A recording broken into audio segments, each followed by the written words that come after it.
मंगलम कुंद कुंदाद्यो जैन धर्मोस्तु मंगलम सर्वमंगल मांगल्यम सर्वकल्याणकारकम प्रधानम सर्वधर्माणां जैनं जयतु शासनम्।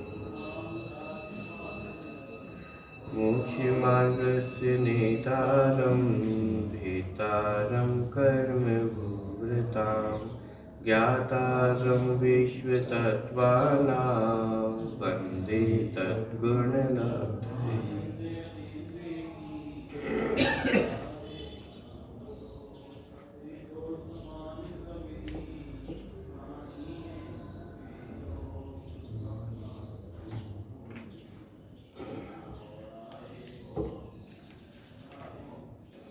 छठे नंबर के सूत्र पे अपनी चर्चा चल रही थी। प्रमाण नय रधिगम, यानी पदार्थों का जो ज्ञान है वह प्रमाण और नय इन दोनों के माध्यम से होता है। चर्चा प्रारंभ करें उससे पहले एक बार जितने सूत्र हो गए हैं उनका पाठ अपन कर लेते हैं। मैं बोलता हूँ फिर आप रिपीट करना। पहला सूत्र, सम्यक दर्शन ज्ञान चैत्राणि मोक्ष मार्गः तत्वार्थ श्रद्धानम सम्यक दर्शनम तन्निसर्गादधिगमात्वा जीवा जीवाश्रव बंध संवर्णेज्रा मोक्षास्तत्वम् जीवा जीवाश्रव बंध संवर्णेज्रा मोक्षास्तत्वम् जीवा जीवाश्रव बंध संवर निर्जरा मोक्षास्तत्वम् नाम स्थापना द्रव्य भाव तस्तन्यासः नाम स्थापना द्रव्य भाव तस्तन्यासः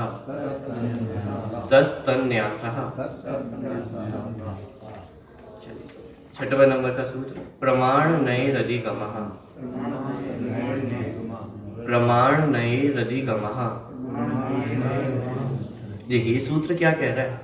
पिछले सूत्र में जो 5वें नंबर का सूत्र था, नाम स्थापना द्रव्य भाव तस्तन्यासा, वहाँ पे मूल रूप से बताया था कि जिनवाणी को पढ़ते समय, ये जीवादिक तत्वों को पढ़ते समय कुछ ना कुछ कंफ्यूजन खड़ी हो सकती है, कुछ ना कुछ विपरीत अर्थ ख्याल में आ सकता है, क्योंकि जिनवाणी पढ़ेंगे तो वहाँ पे जीव शब्द के बहुत तरह के अर्थ आपको पढ़ने को मिलेंगे और अलग अलग वस्तुओं को जीव कहा जाएगा। इस शरीर को भी जीव कहा जाएगा और ज्ञान दर्शन से युक्त जो आत्मा है उसे भी जीव कहा जाएगा। तो वहाँ संशय खड़ा ना हो इसलिए समाधान किया, नाम स्थापना द्रव्य भाव तस्तन्यासा, माने ये 4 निक्षेपों से जहाँ जिस अपेक्षा से अर्थ किया गया हो वहाँ वह अर्थ समझना। उसके बाद अब यहाँ पे प्रश्न खड़ा हुआ था कि ये मोक्ष मार्ग अथवा 7 तत्व है, इनको जानने का उपाय क्या है, इनको कैसे जाना जाए। तो उसके उत्तर स्वरूप आया प्रमाण नयी रधिगमः, माने प्रमाण और नयों के माध्यम से इन समस्त वस्तुओं का ज्ञान होता है। तो 2 चीजें हैं, प्रमाण और नय। प्रमाण नय रधिगमः, प्रमाण और नयों से क्या होता है, अधिगमः, माने अधिगम होता है। अधिगम अर्थात ज्ञान होता है। देखिए सूत्र का अर्थ, प्रमाण और नयों के द्वारा उक्त सम्यक दर्शन आदि रत्नत्रय और जीवादि तत्वार्थों का ज्ञान होता है। किस किस का ज्ञान होता है, सम्यक दर्शन आदि रत्नत्रय, सम्यक दर्शन, सम्यक ज्ञान और सम्यक चारित्र, और जीवादि तत्वार्थों का, जीव जीव आश्रय बंध संवर निर्जरा मोक्ष, इन 7 तत्वों का ज्ञान किसके माध्यम से होता है, प्रमाण और नयों के माध्यम से होता है। पिछली कक्षा में अपन ने बहुत सारी चर्चा की थी प्रमाण और नय के संबंध में। प्रमाण किसे कहते हैं, नय किसे कहते हैं। प्रमाण किसे कहते हैं, जो वस्तु को संपूर्ण रूप से ग्रहण करे, जो संपूर्ण वस्तु को जानता है उसे प्रमाण कहते हैं। और प्रमाण से जानी हुई वस्तु में से उसके किसी एक अंश को ग्रहण करने वाला नय कहलाता है। संपूर्ण वस्तु को जानना प्रमाण और किसी उस प्रमाण से जानी हुई वस्तु में से किसी एक पक्ष को मुख्य करना उसे नय कहते हैं। तो प्रमाण में पूरी वस्तु जानने में आती है और नय के माध्यम से उसके कोई एक पक्ष को पकड़ा जाता है, उसे कहा जाता है नय। ठीक है, चर्चा अपन ने बहुत की थी। एक प्रश्न लास्ट क्लास में मैंने आप लोगों के लिए छोड़ा था। क्या प्रश्न था, याद है किसी को प्रश्न?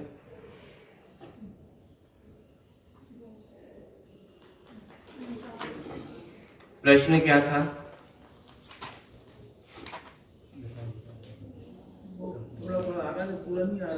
थोड़ा थोड़ा बता दीजिए। अनेकांत के बारे में था, लेकिन क्या प्रश्न था?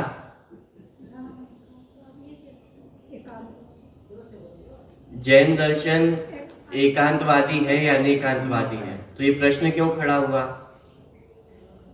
क्योंकि हमने कहा था जैन दर्शन कैसा है? अनेकांतवादी दर्शन है। तो जैन दर्शन को अनेकांतवादी मानना ये भी तो अपने आप में एक एकांत है। अनेकांत कब होगा? कि भाई जैन दर्शन एकांतवादी भी है और अनेकांतवादी भी है, तब तो अनेकांत खड़ा होगा। जैन दर्शन को अकेला अनेकांतवादी मानना ये तो अपने आप में क्या हो गया? एक एकांत हो गया है। तो उसका समाधान मैंने आपको विचार करने के लिए बोला था, खोजने के लिए बोला था कि इस पे विचार करके आइएगा कि जैन दर्शन वास्तव में अनेकांतवादी है कि एकांतवादी है। अब लेकिन जहाँ प्रश्न ही क्लियर नहीं था तो मैं उत्तर की अपेक्षा कम ही रखता हूँ। फिर भी ये विचारणीय तथ्य है कि जैन दर्शन अनेकांतवादी है या एकांतवादी। वास्तव में तो अनेकांतवादी ही है, लेकिन फिर अनेकांतवादी कहने पर जैन दर्शन को एकांतवादी भी मानना पड़ेगा। तो उसके में कोई समस्या नहीं है। जैन दर्शन में एकांत को भी स्वीकृत किया गया है। कैसे एकांत को स्वीकृत किया गया है वो थोड़ा सा अपन आज समझेंगे। मूल रूप में जो चर्चा अपनी चल रही है प्रमाण नय अधिगम, माने प्रमाण और नय के माध्यम से वस्तु का अधिगम होता है। वस्तु का अधिगम होता है माने वस्तु जानने में आती है। वस्तु को जानने के साधन वो कौन है? प्रमाण और नय। वस्तु है, वस्तु को पूर्ण रूप से जानने का कार्य प्रमाण का है और वस्तु को एकदेश रूप से जानने का कार्य नय का है। ठीक है, इतना क्लियर है। इसमें अपन ने सूत्र में ये भी विचार किया था, प्रमाण को पहले रखा गया है और नय को बाद में रखा गया है। ऐसा क्यों किया? उसका समाधान अपन ने देखा था कि प्रमाण क्योंकि पूज्यतर है इसलिए प्रमाण को पहले रखा और नयों को बाद में रखा। इसका मतलब ये नहीं है कि नए अपूज्य हैं या उनकी कोई महिमा कम है, लेकिन बस इसलिए कि प्रमाण पूरी वस्तु को जानता है, मतलब उसकी जो विशालता है वो अधिक है। प्रमाण सकलादेशी संपूर्ण वस्तु को जानने वाला है और नए वस्तु के किसी एक पक्ष को ही जानने वाला है। अनंत धर्मों में से सिर्फ एक पक्ष को ही नय जानता है और प्रमाण में पूरी वस्तु जानने में आती है, इसीलिए प्रमाण को पहले रखा और नयों को बाद में रखा है। लेकिन किसी की महिमा कम की हो ऐसा नहीं है, बस यहाँ पे कारण स्पष्ट किया गया है प्रमाण को पहले रखने का और नयों को बाद में रखने का। तो प्रमाण नय रधिगमः। ठीक है, दूसरी बात हमने ये भी समझी थी, प्रमाण नयी माने यहाँ पे बहुवचन का प्रयोग किया गया है। नयी माने प्रमाण और नयों के माध्यम से वस्तु को जाना जाता है। इसका मतलब ये हुआ कि प्रमाण भी अनेक प्रकार के हैं और नए भी अनेक प्रकार के हैं, इसलिए यहाँ पे बहुवचन का प्रयोग किया गया है। प्रमाण की यदि भेद करना चाहे तो 5 प्रकार का प्रमाण ज्ञान, मति ज्ञान, श्रुति ज्ञान, अवधि ज्ञान, मनोपय ज्ञान और केवल ज्ञान, ये सब प्रमाण ज्ञान है। टीकाओं में एक और प्रकार से किया गया स्वार्थ प्रमाण और परार्थ प्रमाण। 2 भेद किए, स्वार्थ प्रमाण और परार्थ प्रमाण। तो उसके अंतर्गत जो मति ज्ञान और अवधि, मनोपय और केवल ज्ञान है, ये सब स्वार्थ प्रमाण है और श्रुति ज्ञान ये स्वार्थ प्रमाण भी है और परार्थ प्रमाण भी है। ठीक है, और इस तरह से भी प्रमाण के 2 भेद किए गए हैं। और नयों को देखा जाए तो नयों के अनेक प्रकार से भेद हमें देखने को मिलते हैं। निश्चय, व्यवहार, द्रव्यार्थिक, पर्यार्थिक नय, इन नयों के नाम तो आप सभी ने सुनी ही है। इसके अलावा ज्ञान नय, अर्थ नय, वचन नय, इस प्रकार से भी प्रयोग होते हैं। 7 नयों की चर्चा इस पहले अधिकार में ही अपन पढ़ेंगे। तो 7 प्रकार के नय भी होते हैं। माने प्रवचन सार जी में 47 नयों की चर्चा है। माने इस प्रकार नयों के भी अनेक प्रकार के भेद हैं। और कितने भेद हो सकते हैं? वचनों की अपेक्षा देखा जाए तो संख्यात भेद, माने नयों के संख्यात भेद हो सकते हैं। और यदि गुणों की अपेक्षा विचार किया जाए, एक एक गुण को विषय करने वाला एक एक नय, तो ऐसे कितने नय हो जाएंगे? अनंत नय हो जाएंगे। माने यदि देखा जाए तो नय कितने हैं? अनंत नय हैं। लेकिन उन अनंत नयों को जानना तो संभव नहीं है। और जिनवाणी में भी उतने ही नयों का वर्णन किया है जिनको जान करके अपना कार्य हो जाए। तो मूल रूप से तो अध्यात्म में निश्चय व्यवहार और आगम ग्रंथों में द्रव्यार्थिक परार्थिक नयों का प्रयोग किया जाता है। ठीक है, इतनी चर्चा अपन ने पिछली जो क्लास थी उसमें पूरी कर ली थी। आज थोड़ी सी चर्चा अपन और आगे बढ़ाने वाले हैं। मूल रूप से जो प्रमाण और नय हैं उनको थोड़ा सा और विस्तार में अपने को समझना है कि ये वास्तव में प्रमाण नय हैं क्या और ये कैसे कार्य करते हैं। ठीक है, थोड़ा सा आज अपन बोर्ड के माध्यम से इसको समझने का प्रयास करने वाले हैं। ठीक है,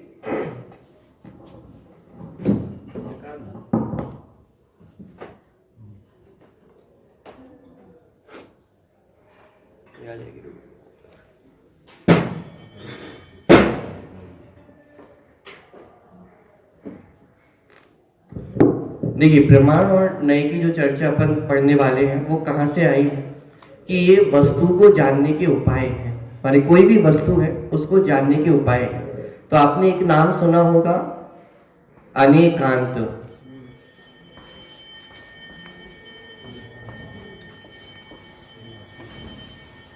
ये है अनेकांत। और दूसरा शब्द हमने इसके साथ सुना है वो क्या है? स्यादवाद। बोलते हैं ना अनेकांत स्यादवाद। तो अनेकांत और स्यादवाद माने क्या? स्यादवाद माने होता है कहने की पद्धति। किसको कहने की पद्धति? अनेकांतात्मक वस्तु को कहने की पद्धति का नाम ही स्यादवाद है। ठीक है, स्याद और वाद, किसी अपेक्षा से वाद अर्थात कहना। स्याद माने किसी अपेक्षा से, वाद अर्थात कहना। तो किसी अपेक्षा से कहना उसे स्यादवाद कहते हैं, उसे ही प्रमाण नय कहते हैं। ठीक है, अब प्रश्न ये खड़ा हुआ किसको कहना? अनेकांत को कहना उसे स्यादवाद कहते हैं। माने इस अनेकांत को किसी अपेक्षा से कहना उसका नाम स्यादवाद है। इतना समझ में आ रहा है? अब प्रश्न ये खड़ा होता है अनेकांत क्या है? अनेकांत मतलब वस्तु, जीव, पुद्गल, धर्म, अधर्म, आकाश, काल, ये सब अनेकांत हैं। जीव, अजीव, आश्रम, बंध, संवर, निजरा, मोक्ष अनेकांत है। सम्यक दर्शन, ज्ञान, चारित्र अनेकांत है। मूल रूप से अनेकांत का अर्थ क्या होता है? इसमें 2 शब्द हैं, अनेक, और इसका यदि विच्छेद करेंगे तो निकलेगा अंत। तो अनेक प्लस अंत। अनेक का मतलब क्या होता है? एक से अधिक, वो सब क्या होंगे? अनेक होंगे। माने 2 से लेकर के अनंत तक की जो गिनती है वो सब अनेक में आ जाएंगे। माने 2 से लेकर के अनंत तक की जो गिनती है वो सब कहाँ आ जाएगा? अनेक के अंतर्गत। और अंत का अर्थ क्या होता है? किसके आगे कुछ भी नहीं है कि अंत आ गया है। अंत का अर्थ यहाँ पे है गुण।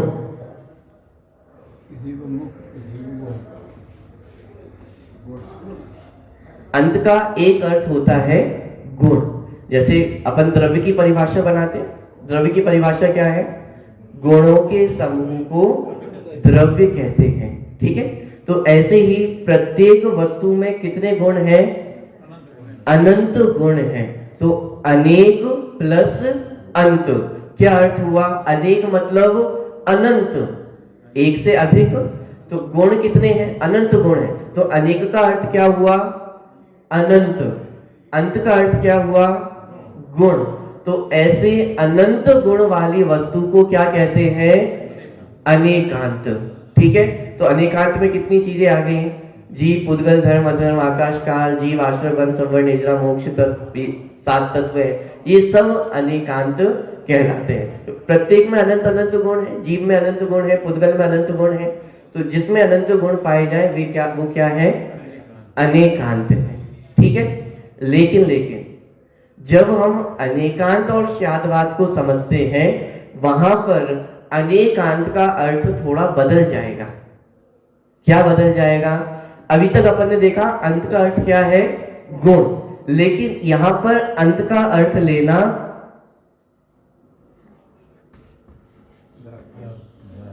धर्म। अब गुण और धर्म में क्या अंतर है? गुण और धर्म, गुण तो प्रत्येक वस्तु में अनंत पाए जाते हैं, ऐसे ही धर्म भी प्रत्येक वस्तु में अनंत पाए जाते हैं। लेकिन अंतर क्या है? गुण का कोई आपको विरोधी दिखाई नहीं देगा, लेकिन धर्म हमेशा परस्पर विरोधी पाए जाते हैं। जैसे लास्ट क्लास में अपन ने एग्जाम्पल देखा था, नित्य अनित्य, ये परस्पर विरोधी जो धर्म है वो साथ में ही पाए जाएंगे। जैसे वस्तु में नित्यपना और वस्तु का अनित्यपना, ये दोनों चीजें वस्तु में पाई ही जाती है और साथ में पाई जाती है।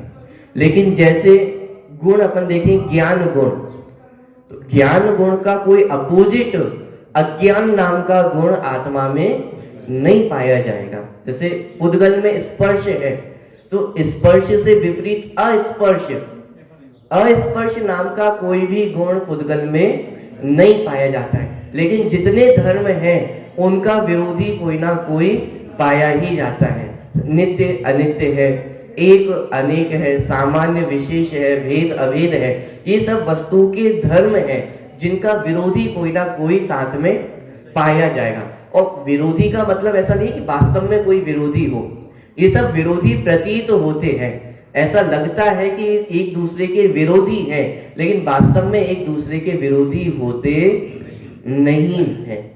जैसे एग्जाम्पल के लिए से व्यापार है, ठीक, और व्यापार में 2 भाई थे। तो एक भाई का काम था सामान को लाना और एक भाई का काम था सामान को बेचना।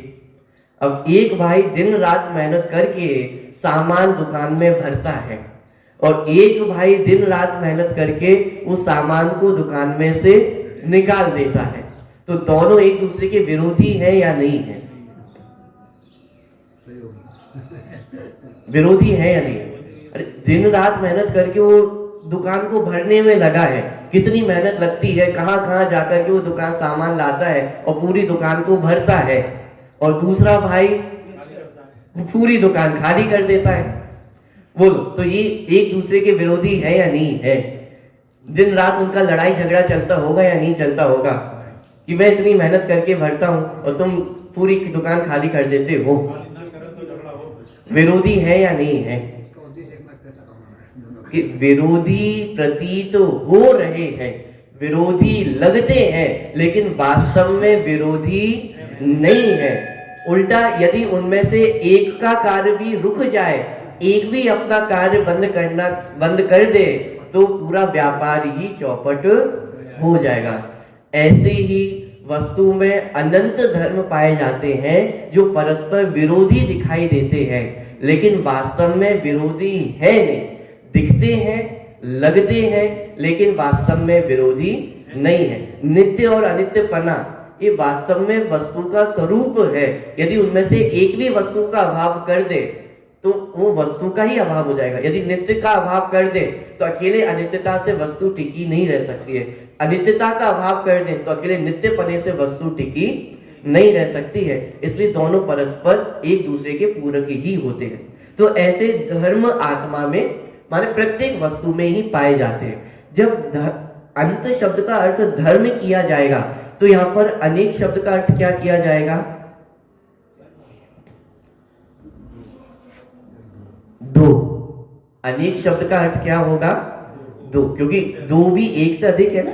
अनेक का अर्थ क्या होता है?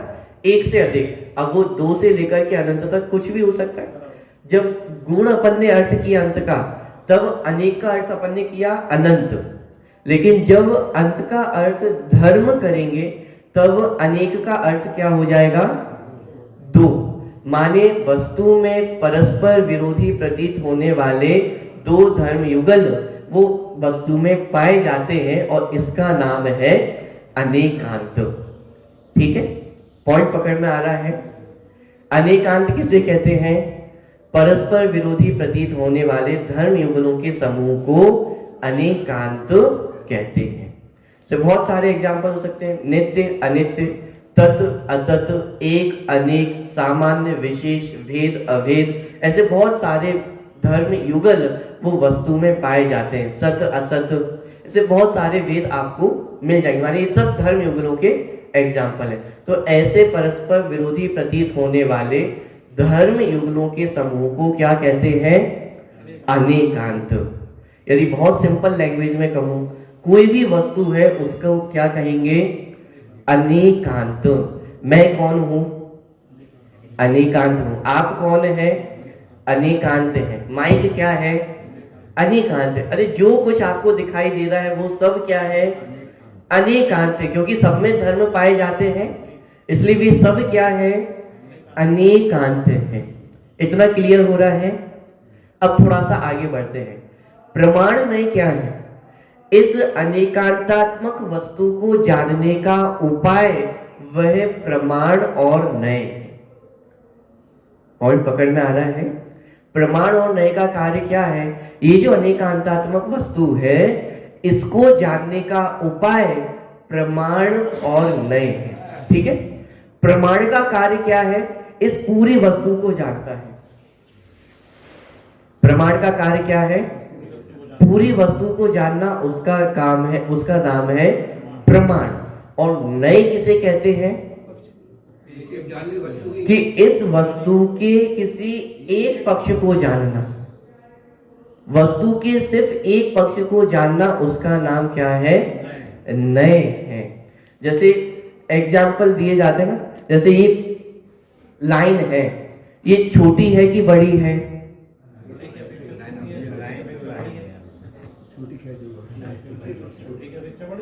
छोटी है कि बड़ी है? कि इसे छोटा भी कहा जा सकता है, इसे बड़ा भी कहा जा सकता है। क्यों? अपेक्षाकृत कथन होंगे। जैसे एक एग्जांपल है ना, इसे छोटी लाइन बना दी तो अब क्या हो गया कि ये लाइन बड़ी है, और इससे बड़ी लाइन बना दी तो ये लाइन कैसी है? छोटी है। लेकिन वो लाइन कैसी है? लाइन तो लाइन है, लेकिन उसको जाना जाएगा तो कैसा जाना जाएगा कि भाई छोटी है कि बड़ी है? अच्छा, यदि ये दो लाइनें अपन नहीं खींचे तो छोटी है बड़ी है ऐसा आंसर मिलेगा? अरे तो भी आंसर दे सकते हो। बोर्ड की अपेक्षा देखे तो वो लाइन कैसी है? छोटी है या नहीं है? माने किसी भी अपेक्षा से उस वस्तु का कथन करना, जानना, उसे कहते हैं नय। माने एक पक्ष को जानना उसका नाम नय है, और संपूर्ण वस्तु को जानना उसे कहते हैं प्रमाण। ठीक है, जैसे अपन ने एग्जांपल देखे थे नित्य और अनित्य। वस्तु कैसी है? नित्य भी है और अनित्य भी है। तो नित्य और अनित्य। अब नित्य और अनित्य, इसमें प्रमाण ज्ञान का विषय क्या होगा?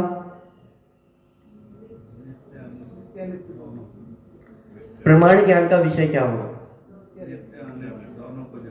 प्रमाण ज्ञान माने जो संपूर्ण वस्तु को जानता है, पूरी वस्तु को जानता है। तो यहाँ पे प्रमाण ज्ञान का अर्थ क्या होगा कि वस्तु कैसी है कि नित्य भी है, अनित्य भी है।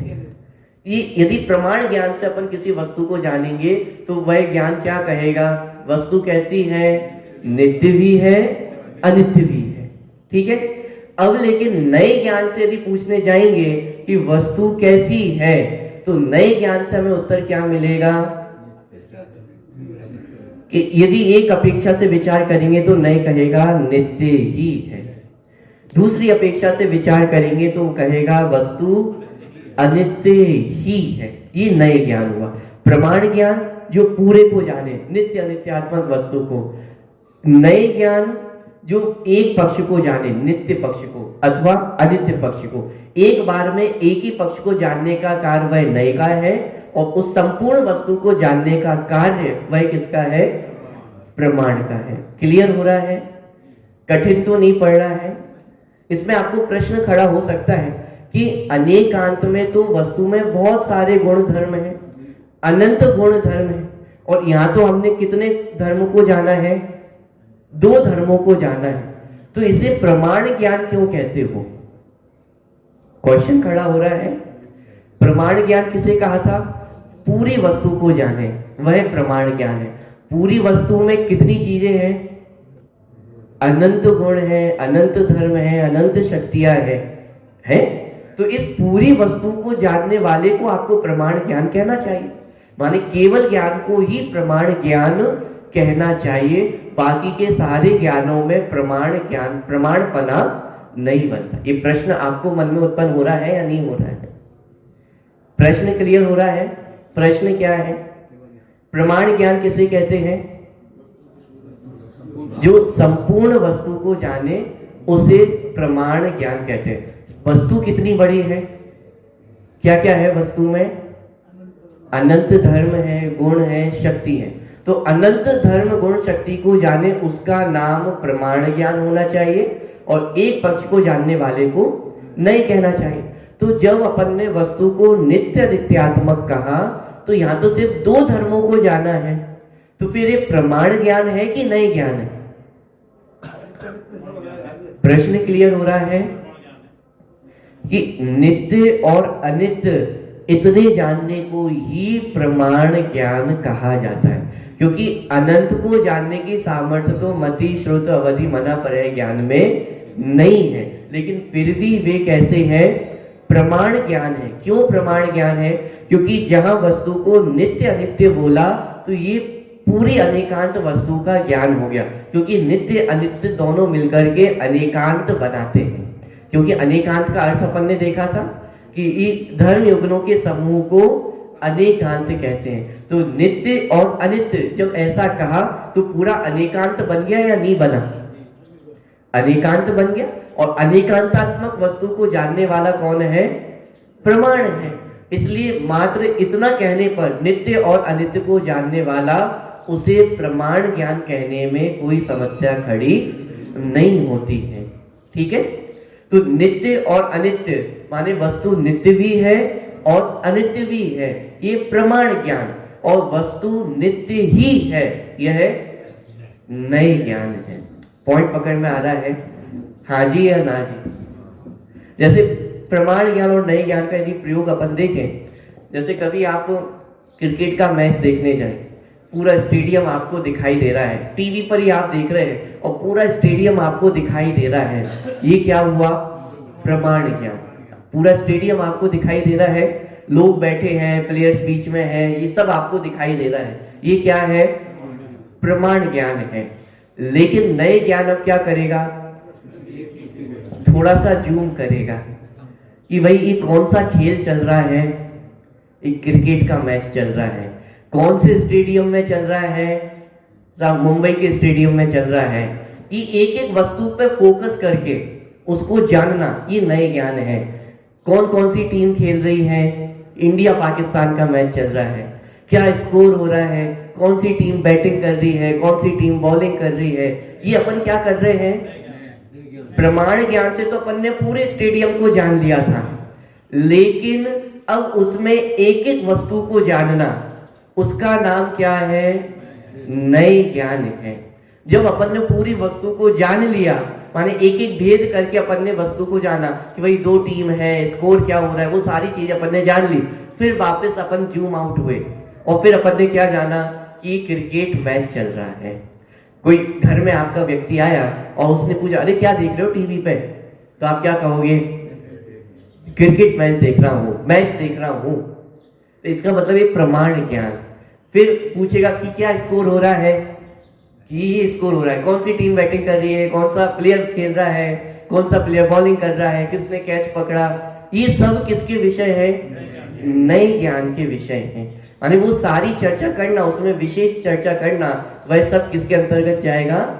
नए ज्ञान के अंतर्गत जाए। ठीक से मोटा मोटा आपको उदाहरण है समझाने के लिए। प्रमाण और नए किसे कहते हैं? प्रमाण में पूरी वस्तु जानने में आती है और नए में उस प्रमाण से जानी हुई वस्तु की ही किसी एक पक्ष को जानना, उसे नए कहते हैं। बात पकड़ में आ रही है? ठीक है। तो नित्य और अनित्यात्मक वस्तु को जानना ये प्रमाण का विषय, और वस्तु नित्य ही है अथवा वस्तु अनित्य ही है ऐसा जानना ये नए का कार्य है। नए में किसी ना किसी एक अपेक्षा से वस्तु को जाना जाएगा। नित्य कहा जा रहा है तो वो भी किसी अपेक्षा से कहा जा रहा है, और अनित्य कहा जा रहा है तो वह भी किसी अपेक्षा से ही कहा जा रहा है। अब ध्यान देना, प्रमाण और नयों के वाक्यों के प्रयोग करने में थोड़ा सा अंतर होगा। प्रमाण वाक्यों का जब अपन प्रयोग करेंगे तो कहा जाएगा वस्तु नित्य भी है अनित्य भी है। भी शब्द का प्रयोग किया जाएगा, प्रमाण के साथ भी शब्द का प्रयोग किया जाएगा। और नयों के वाक्यों के प्रयोग करने में वस्तु नित्य ही है, वस्तु अनित्य ही है, माने वहां पे ही शब्द का प्रयोग किया जाएगा। माने आपको यदि डिफरेंशिएट करना हो कि कैसे पहचाने कि ये प्रमाण का वाक्य है और ये नए का वाक्य है, तो जहां भी शब्द का प्रयोग मिलेगा वहां पहचान जाना कि ये प्रमाण वाक्य है, और जहां भी ही शब्द का प्रयोग मिले तो वहां पहचान जाना कि यह नए वाक्य है, माने नयों के माध्यम से कथन किया जा रहा है। हो सकता है अभी भी आपको समझ में नहीं आ रहा हो। जैसे कोई भी व्यक्ति है, वो पिता है, पुत्र है, चाचा है, ताऊ है, क्या है?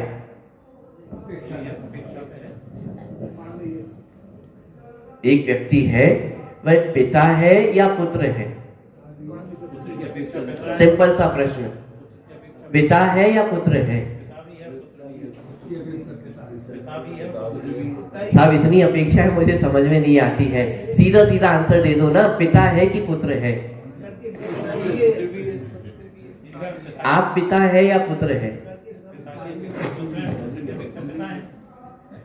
पिता भी है पुत्र भी है, ये क्या हुआ? प्रमाण वाक्य। पिता भी है पुत्र भी है, ये क्या हुआ? प्रमाण वाक्य। पिता ही हूं, ये क्या हुआ? ये नए वाक्य है कि साहब झगड़ा खड़ा नहीं हो जाएगा? पिता ही हूं ऐसा कहने में झगड़ा खड़ा नहीं हो सकता है? क्यों झगड़ा खड़ा नहीं होगा? झगड़ा क्यों खड़ा नहीं हो रहा है? वह व्यक्ति पिता भी है पुत्र भी है, लेकिन यदि ये कहा जाए कि पिता ही है तो इसमें झगड़ा नहीं होगा। क्यों झगड़ा नहीं होगा? क्योंकि पुत्र की अपेक्षा देखा जाए तो वह व्यक्ति पिता ही है, पिता के अलावा और कुछ भी नहीं है। और माने पुत्र की अपेक्षा देखा जाए तो वह पिता है, और अपने पिता की अपेक्षा देखा जाए तो वह व्यक्ति पुत्र भी है कि पुत्र ही है? अंतर समझ में आ रहा है? जहां अपेक्षा का प्रयोग किया गया वहां पे वस्तु वैसी ही है। पिता की अपेक्षा वह व्यक्ति पुत्र ही है, और पुत्र की अपेक्षा देखा जाए तो वह व्यक्ति पिता ही है। माने ही कहने में कोई झगड़ा खड़ा नहीं हो रहा है, इसे कहते हैं नए वाक्य। पॉइंट पकड़ में आ रहा है? प्रमाण ज्ञान में भी शब्द का प्रयोग होगा, पिता भी है पुत्र भी है। नए वाक्य में पिता ही है, जहां पिता भी है पुत्र भी है ऐसा कहा वहां भी कोई झगड़ा खड़ा नहीं हुआ, और जहां ये कहा कि पिता ही है वहां भी कोई झगड़ा खड़ा नहीं हुआ। ऐसा पिता पुत्र में कौन झगड़ा करता है? झगड़ा तो आत्मा में खड़ा होता है। आत्मा शुद्ध है कि अशुद्ध है? झगड़ा तो इस बात का है ना। तो अब देखिए, आत्मा शुद्ध है कि अशुद्ध है? बोलिए।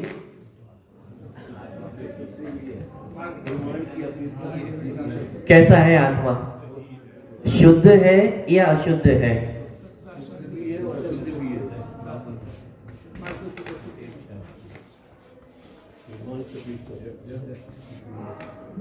शुद्ध है या अशुद्ध है आत्मा? क्योंकि मूल मुद्दा तो यही है सारे लड़ाई झगड़े का, कि शुद्ध है कि अशुद्ध है आत्मा।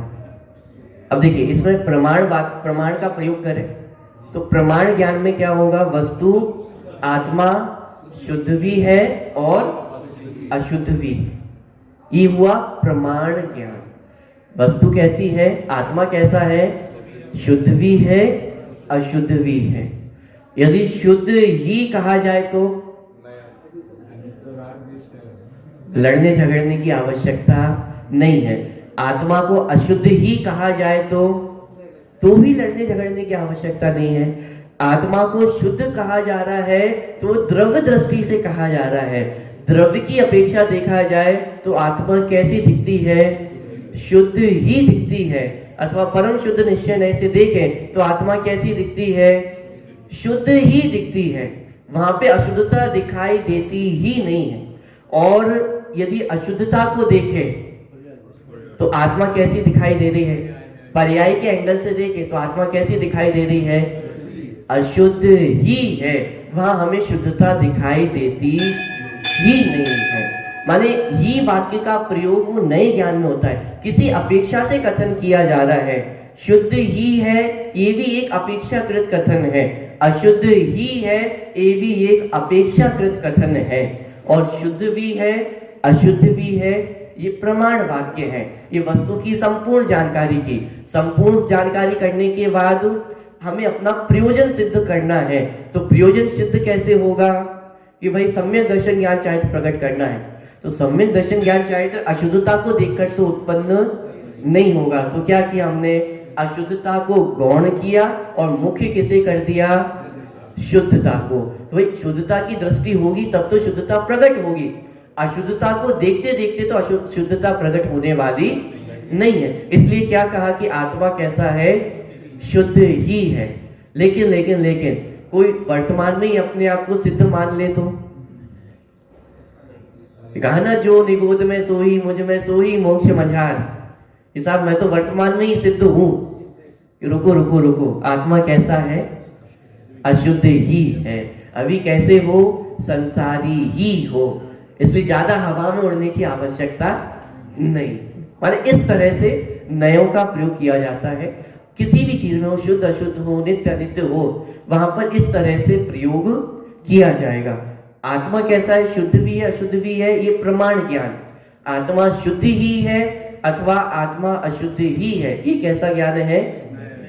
नए ज्ञान है। ठीक है, अब ध्यान देना, आत्मा को शुद्ध कहना, आत्मा को अशुद्ध कहना, ये नए ज्ञान है। और ये प्रमाण और नए वस्तु को जानने के साधन है। अपने आप में वस्तु नहीं है।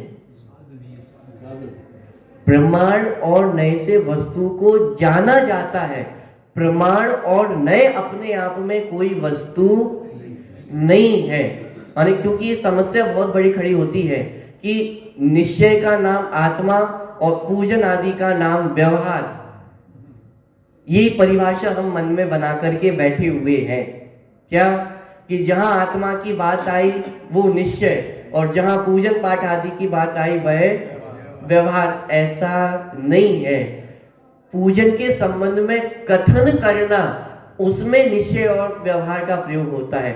आत्मा के संबंध में कथन करना, उसमें निश्चय और व्यवहार का प्रयोग होगा। आत्मा अपने आप में ना निश्चय है ना व्यवहार है। पूजन पाठ आदि अपने आप में ना निश्चय है ना व्यवहार है। ये शरीर निश्चय से है कि व्यवहार से है?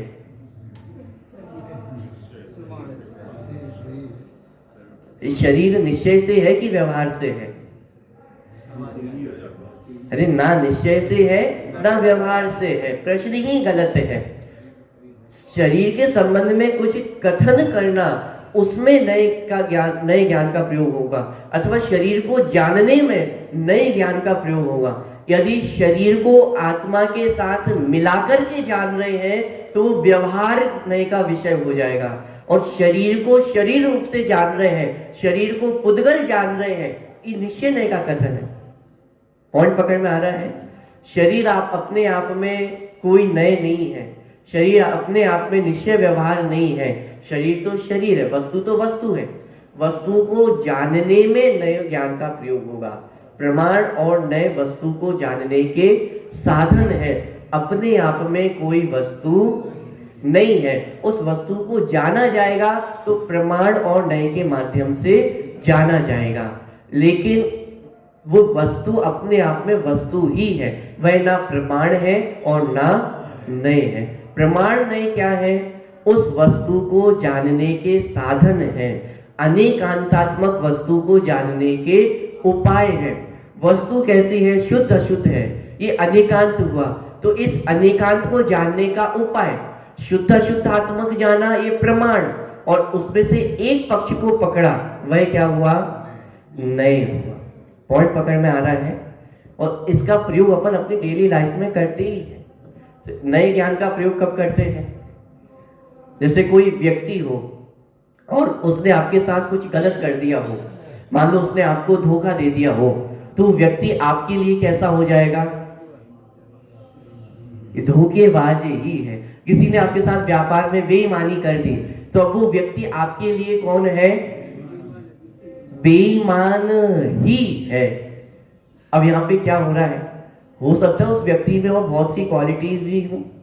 धोखा आपको दिया है, बेईमानी आपके साथ की है, किसी दूसरे के साथ हो सकता है उसने अच्छा व्यवहार किया हो, उसके लिए वो अच्छा हो सकता है, लेकिन आपके लिए वो क्या हो गया है? बुरा ही है। और किसी ने आपके साथ कुछ अच्छा कर दिया हो, तो आप उससे क्या कहोगे? अच्छा ही है। मान लीजिए आप रास्ते में जा रहे थे, गाड़ी खराब हो गई और कोई आपके हाथ दे रहे थे, कोई रुक नहीं रहा था मदद करने के लिए, और कोई एक ऐसा व्यक्ति है जो वो आपकी मदद करने के लिए रुक गया और पूरी उसने आपकी मदद कर दी। अब वो जीवन भर आपके लिए वो व्यक्ति कैसा हो जाएगा? जब जब वो व्यक्ति को याद करोगे तब तो वो घटना याद आएगी कि अरे एक बार रास्ते में फंस गए थे, कोई मदद नहीं कर रहा था और एक व्यक्ति ऐसा रुका, अनजान व्यक्ति था, लेकिन फिर भी उसने हमारी पूरी मदद कर दी। तो वो व्यक्ति कैसा है? अच्छा ही है। कोई कहे कि नहीं नहीं, अरे वो बहुत गुस्सा है, क्रोधी स्वभाव का है, आपको नहीं पता, घर वालों से जाकर के पूछो, छोटी छोटी बातों पे गुस्सा करने लग जाता है, या मानी है, या मायाचारी है, या लोभी है। सारी बुराइयां हो सकती है ना उसके अंतर्गत, लेकिन हमने उन सारी बुराइयों को क्या कर दिया? गौण कर दिया। माने उस व्यक्ति के बाकी सारे पक्षों को क्या कर दिया? गौण कर दिया, और सिर्फ एक पक्ष को क्या किया? मुख्य किया। ये नए ज्ञान का प्रयोग है। ऐसे किसी व्यक्ति को हमने बुरा मान लिया, तो बुरा भी उसका एक पक्ष है, बहुत सारी अच्छाइयां हैं, लेकिन हमने एक पक्ष को मुख्य कर दिया। ये सब नए ज्ञान के प्रयोग हैं। माने नयों के माध्यम से हम उस वस्तु को जान रहे हैं। अब वो व्यक्ति अच्छा भी है, बुरा भी है, ऐसा कहना ये प्रमाण वाक्य है। माने उस पूरे व्यक्ति को हमने जाना है, अच्छाइयां भी है, बुराइयां भी है। अच्छा ही है, ये नए ज्ञान हो गया। बुरा ही है, ये क्या हो गया? नए ज्ञान हो गया है। अच्छा भी है, बुरा भी है, ये प्रमाण ज्ञान हो गया। पॉइंट पकड़ में आ रहा है?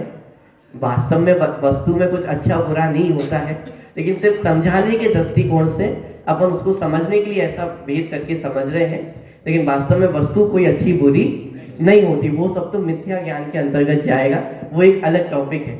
लेकिन इतना समझ में आ रहा है, अनेकांतात्मक वस्तु, उस वस्तु को जानने के उपाय, दो रूप से उस वस्तु को जाना जा सकता है, प्रमाण और नयों के माध्यम से। प्रमाण में पूरी वस्तु पकड़ में आती है और नए में उसका एक पक्ष पकड़ में आता है। जैसे वस्तु नित्य भी है और अनित्य भी है, ये हुआ प्रमाण ज्ञान। अब उसके किसी एक पक्ष को पकड़ना, ये होगा नए ज्ञान। कौन पकड़ में आ रहा है? जैसे किसी की पहचान करनी हो, छोटा सा बालक हो, तो कभी कभी होता है ना, जैसे परिवार है, परिवार में पहले जॉइंट फैमिली थी, सब चाचा ताऊ वगैरह सब एक साथ रहते थे। अब मान लीजिए ताऊ को एक बेटा हुआ और उसी समय जो चाचा थे उनका विदेश जाना हो गया, नौकरी लग गई, विदेश में चले गए। तो वो जो चाचा थे उन्होंने अपने वो भतीजे को कब देखा था? जब उसका जन्म हुआ था। मान लीजिए 10 साल बाद वो चाचा वापस लौट करके इस देश में आए हैं, तो आखिरी बार उसने अपने भतीजे को कब देखा था? 10 साल पहले देखा था। और 10 साल पहले वो कैसा था? बिल्कुल छोटा सा था, ना बोल पाता था, ना चल पाता था, बिल्कुल छोटा सा था। और आज 10 साल बाद आकर के जब अपने भतीजे को देख रहे हैं तो उनसे कहा जा रहा है कि ये आपका भतीजा है, वो चाचा मानने को ही तैयार नहीं हो रहा है। वो बोला नहीं, हमें तो हमारा वो भतीजा चाहिए, वो इतना छोटा सा छोड़ के गए थे, वो भतीजा चाहिए। वो कहां से वो भतीजा ला करके थे? अरे भाई, ये जो बच्चा दिखाई दे रहा है, जो आज 10 साल का आपको दिखाई दे रहा है, ये ही आपका भतीजा है। कि नहीं नहीं, ऐसा कैसे हो सकता है, मैं तो इतना सा छोड़ के गया था, ये इतना बड़ा कैसे हो गया है, ये तो कोई और ही होना चाहिए। अब समस्या क्या खड़ी हो रही है कि जो चाचा है वो सिर्फ अनित्यता पे लक्ष्य कर रहा है, माने सिर्फ बदलाव को देख रहा है कि वो छोटा सा था और इतना बड़ा हो गया है। चाचा किसको देख रहा है? सिर्फ अनित्यता को देख रहा है, और अनित्यता को देखेगा तो वस्तु की पहचान नहीं हो पाएगी। किसको देखना चाहिए था? नित्यता को देखना चाहिए था। जितने बदलाव हुए हैं उनको गौण करके किसको देखना चाहिए था? नित्यता को, कि ये वही बालक है, वही भतीजा है जो आज से 10 साल पहले था और आज भी वो वही का वही है, वैसा का वैसा है, उसमें कुछ भी बदला।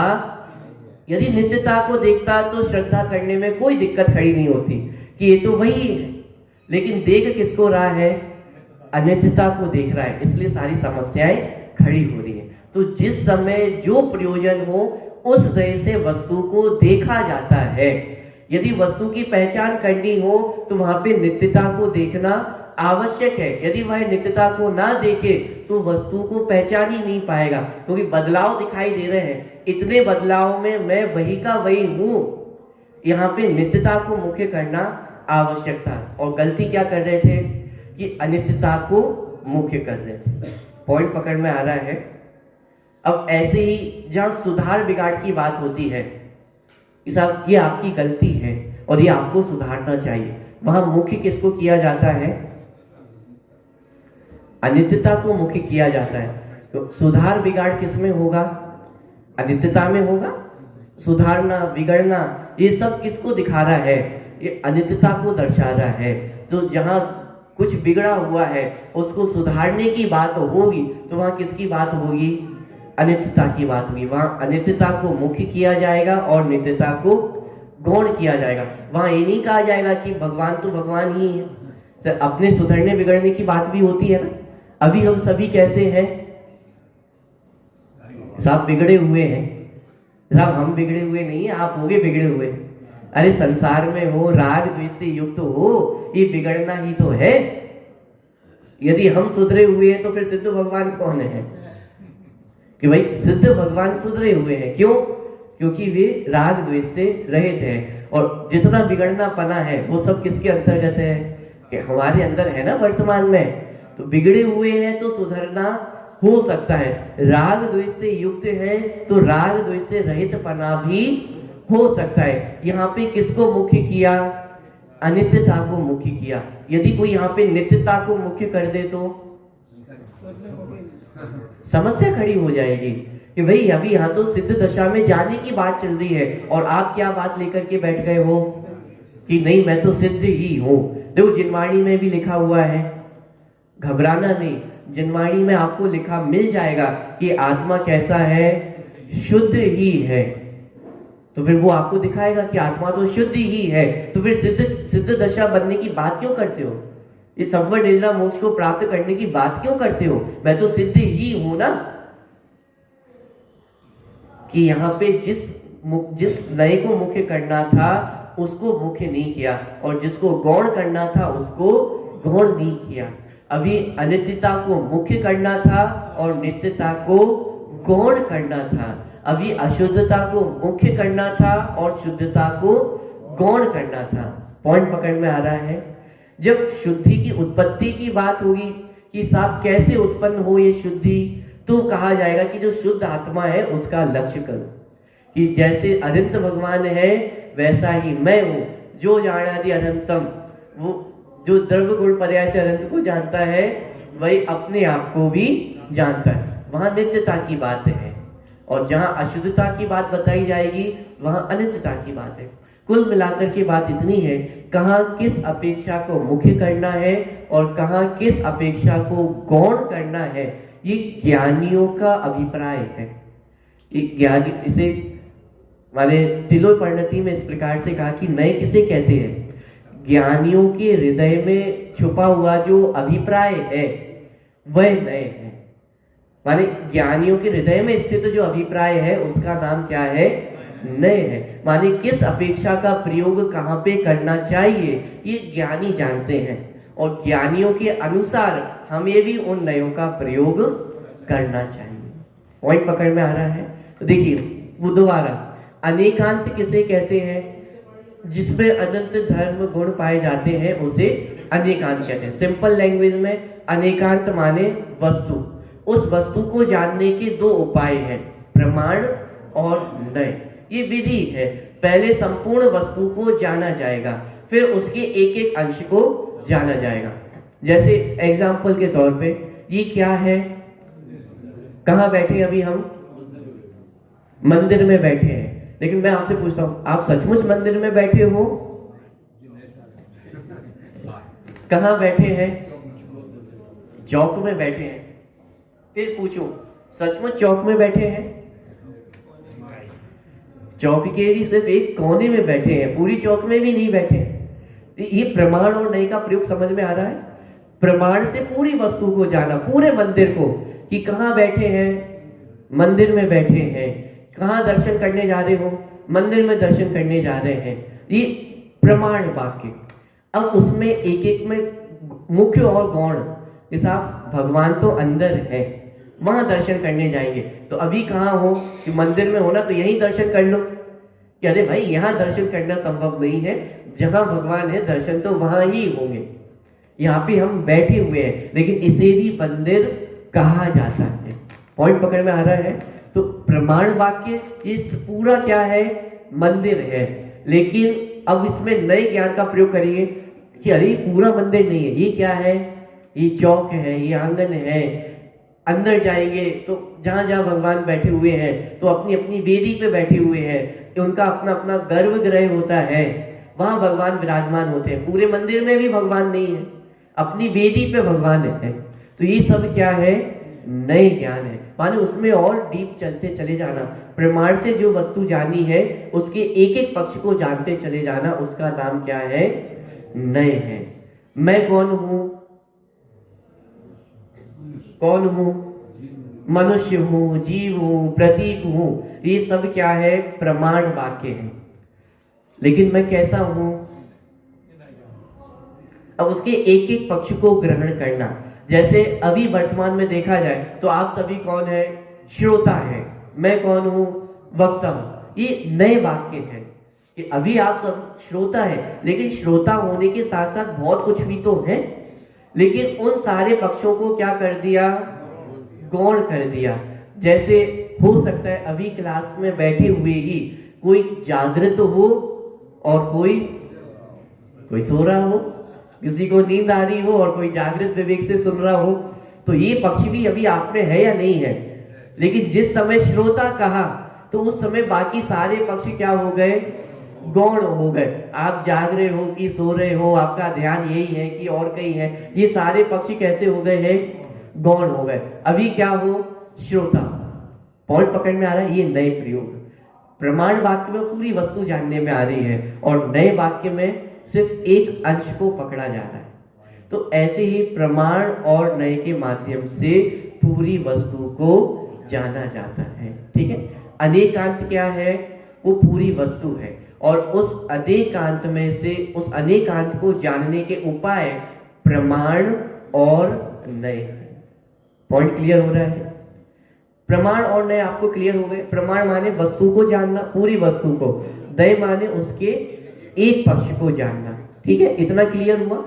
अब अपना जो प्रश्न था क्लास की स्टार्टिंग में कि जैन दर्शन अनेकांतात्मक है या एकांतवादी है, यदि जैन दर्शन को अनेकांतवादी कहते हैं तो ये भी अपने आप में एक एकांत हो जाता है, तो उसमें घबराने की आवश्यकता नहीं है। जैन दर्शन में अनेकांत को भी स्वीकार किया है, एकांत को भी स्वीकार किया है। इसको अक्लंक देव ने ऐसा कहा कि जो नए ज्ञान है वो क्या है, सम्यक एकांत है। क्या प्रमाण को क्या कहा,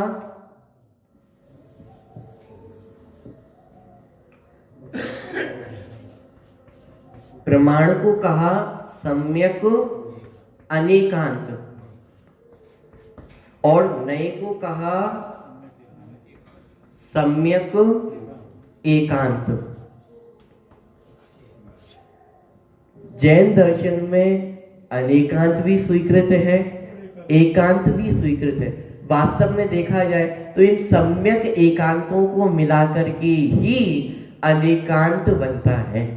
माने नयों के माध्यम से सारे नयों के समूह को मिला दिया जाए तो क्या बन जाएगा, अनेकांत बन जाएगा। जैसे नित्य और अनित्य ये एक एक वस्तु के धर्म है, ये अपने आप में क्या है, सम्यक एकांत है, और उन दो सम्यक एकांतों को मिला दिया तो क्या बन गया, अनेकांत बन गया। तो सम्यक एकांतों के समूह को ही अनेकांत कहा जाता है। तो नए को कहा सम्यक एकांत। लेकिन अब इसमें एक प्रश्न खड़ा हो सकता है, ये सम्यक शब्द क्यों जोड़ा है? सम्यक शब्द मिथ्या का निषेध करने के लिए प्रयोग किया गया है। इसका मतलब क्या हुआ, एकांत भी दो तरह के होते हैं, एक सम्यक और एक मिथ्या। जैनागम में मिथ्या एकांतों का निषेध है, सम्यक एकांतों का निषेध नहीं है। जहां पर कहते हैं ना जैन दर्शन अनेकांतवादी दर्शन है, उसमें एकांत को जगह नहीं है। कौन से एकांत को जगह नहीं है, मिथ्या एकांत को जगह नहीं है। अब मिथ्या एकांत किसे कहते हैं, मिथ्या एकांत कहते हैं बिना अपेक्षाओं के एकांत का प्रयोग करना, उसे मिथ्या एकांत कहते हैं। बिना अपेक्षा के नए का प्रयोग करना उसे मिथ्या एकांत कहा जाता है। जैसे अपन ने पिता पुत्र का उदाहरण देखा था, वह व्यक्ति पिता है या पुत्र है, पिता भी है पुत्र भी है, प्रमाण पिता ही है। यहाँ आपको अपेक्षा क्लैरिफाई करनी पड़ेगी, पिता ही है ऐसा कहने में क्या अपेक्षा है, पुत्र की अपेक्षा वह कैसा है, पिता ही है। लेकिन यदि पुत्र की अपेक्षा को हटा दिया जाए और फिर कहे कि पिता ही है, तो क्या दिक्कत खड़ी होगी कि आप कैसे कह सकते हो पिता ही है, पुत्र भी है, चाचा भी है, ताऊ भी है, ये सारी अपेक्षाएं भी तो सामने आएंगी ना। तो इसलिए वह मिथ्या एकांत हो जाएगा, क्योंकि आपने अपेक्षा हटा दी है। यदि अपेक्षा आपके साथ है तो वह सब सम्यक एकांत है, और यदि अपेक्षा आपके साथ नहीं है तो वह सब क्या है, मिथ्या एकांत है। जैसे जगत में ऐसे चिढ़ाने के लिए प्रयोग किया जाता है, जैसे किसी को पागल कहना, पागल कहना अच्छी बात है या बुरी बात है? यदि कदाचित मैं आपको पागल कह दूं तो आपको अच्छा लगेगा कि बुरा लगेगा, बताइए। पागल शब्द यदि मैं आपके लिए प्रयोग करूं तो आपको कैसा लगेगा, बुरा लगेगा। क्यों बुरा लगेगा, क्यों बुरा लगेगा? क्योंकि आप इसमें अपेक्षा लगा रहे हो ना कि भाई पागल शब्द किसके लिए प्रयोग किया जाता है, कि जिसकी थोड़ी बुद्धि फिर गई हो, जिसका सद्बुद्धि ना हो, उसे क्या कहा जाता है, पागल कहा जाता है। ये अपेक्षा आपके ध्यान में है। लेकिन यदि मैं कहूं जिनवाणी में एक ऐसी भी अपेक्षा है, पागल किसे कहा जाता है, जिसके पाप गल गए हो वो पागल है,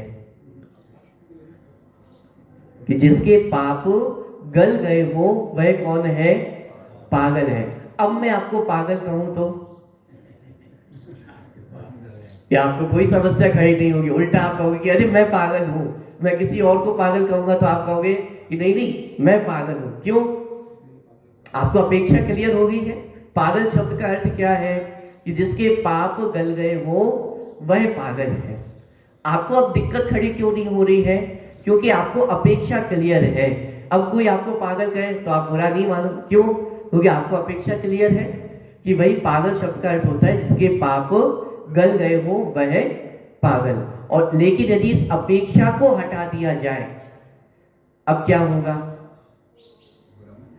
बिना अपेक्षा के यदि मैं आपको पागल कहूं तो क्या होगा? बुरा लगेगा। क्यों? क्योंकि बिना अपेक्षा के क्या कहा जा रहा है? यह व्यक्ति कैसा है? पागल ही है। पॉइंट पकड़ में आ रहा है? जहां अपेक्षा साथ में है वहां कोई समस्या खड़ी नहीं होती है। अरे आप अपने बच्चों को ही नहीं कह देते हो नालायक है, गधा है? ये नॉर्मल से वाक्य आपने अपने बच्चों को कभी ना कभी कही ही होंगे। डांट में क्या कुछ नहीं कह देते हैं। तो ये सब क्यों? सामने वाला बुरा क्यों नहीं मानता है? थोड़ा बहुत क्रोध का बुरा लगता है, लेकिन ऐसा बुरा नहीं लगता कि छोड़ के ही चले जाए। क्यों? क्योंकि वो अपेक्षा समझ रहा है कि अभी क्रोध में है इसलिए ऐसे वाक्य कहे जा रहे हैं, लेकिन वास्तव में ना मैं गधा हूं ना पागल हूं। पॉइंट पकड़ में आ रहा है? लेकिन यदि अपेक्षा हटा दी जाए तो समस्या वहां खड़ी होती है। अपेक्षाओं के साथ किसी भी वाक्य का प्रयोग किया जाए वहां कोई समस्या खड़ी नहीं होगी। मैं आपको कहूं बुद्धू, कि अरे भाई बुद्धू बहुत पवित्र शब्द था। जो बुद्धिमान होते उन्हें बुद्धू कहा जाता था। अथवा बौद्ध लोगों में तो और भी पवित्र शब्द है, क्योंकि जो बौद्ध दीक्षा धारण करते थे उन्हें बुद्धू कहते थे। उनके लिए तो बहुत पवित्र शब्द है। वो अपेक्षा को समझते हैं। अपेक्षा के साथ शब्द का प्रयोग किया जाएगा कोई दिक्कत नहीं है, लेकिन अपेक्षा को हटा दिया जाएगा तो दिक्कत ही दिक्कत खड़ी होगी। इसलिए एकांत में समस्या नहीं है, लेकिन समस्या मिथ्या एकांत में है। बिना अपेक्षा के आप आत्मा को शुद्ध भी कहोगे तो भी समस्या खड़ी होगी, और बिना अपेक्षा के आत्मा को अशुद्ध कहोगे तो भी समस्या खड़ी होगी। पॉइंट पकड़ में आ रहा है? शुद्ध कह रहे हो तो उसकी अपेक्षा भी क्लियर होनी चाहिए, अशुद्ध कह रहे हैं तो उसकी अपेक्षा भी क्लियर होनी चाहिए। तो मिथ्या एकांत, सम्यक एकांत। जिनागम में सम्यक एकांतों को स्वीकार किया गया है, बल्कि सम्यक एकांतों के समूह का नाम ही अनेकांत है। इस अपेक्षा से जिनागम में अनेकांत तो स्वीकृत है ही, लेकिन एकांत भी स्वीकृत है। इसे कहा अनेकांत में भी अनेकांत। ठीक है? अनेकांत में भी अनेकांत माने अनेकांत को भी स्वीकार किया गया है और एकांत को भी स्वीकार किया गया है। बस बात इतनी है, एकांत माने सम्यक एकांत को स्वीकार किया है, मिथ्या एकांत को स्वीकार नहीं किया गया है। ठीक है? इस प्रकार पूरी जो वस्तु है वह अनेकांतात्मक वस्तु है। उस अनेकांतात्मक वस्तु को जानने के उपाय प्रमाण और नय। प्रमाण और नय से वस्तु को जाना जाता है। कभी प्रमाण से वस्तु को जाना जाएगा, कभी नयों के माध्यम से वस्तु को जाना जाएगा। पॉइंट पकड़ में आ रहा है? तो ये पूरी प्रमाण और नय की क्लास आज अपनी पूरी हुई है। थोड़ी सी चर्चा और रही है, वो अगली क्लास में पूरी करके फिर अपन अगले सूत्र की ओर आगे बढ़ेंगे। ठीक है? अभी कोई प्रश्न तो नहीं है आपको प्रमाण और नय के संबंध में?